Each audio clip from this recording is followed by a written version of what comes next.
In an effort to raise awareness about visual impairment and blindness, community leaders joined a walk and talk. Organizers are hoping their discussions can turn into actions. Our Chandler Walsh joins us live now with more. Chandler?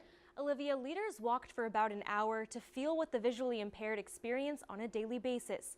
One visually impaired woman I spoke to says she feels lucky to live in a city this responsive. Getting around downtown Worcester without being able to see. A group of community leaders learned tasks like crossing the street and getting on a bus can be a real challenge for the visually impaired. I was very anxious. Those folks that are taking those right turns on red, if you're not sighted and you're walking even with the blinker and everything, folks don't even pay attention. Liz Miska became legally blind as an adult. She organized the walk, equipping leaders with a sighted guide, white cane, and blindfold to show them where there are problems for the visually impaired.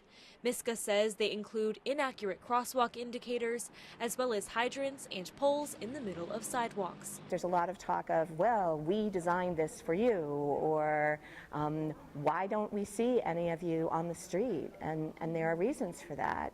Mary Beth Fisher is a visually impaired Worcester resident. She tries to avoid taking the bus or crossing the street and says crosswalk audio cues aren't always loud enough and differ intersection to intersection. Absolutely, the street crossing is just the worst. I will pay somebody to turn the corner to get me on the right side of the street. At-large counselor Kate Toomey says her blindfolded walk was eye-opening. Being aware and also trying to find different ways to help is certainly going to be at the top of my mind. Miska hopes the walk sparks change so the visually impaired can enjoy all the city has to offer. I want the word inclusion. I want more people to be part of the circle.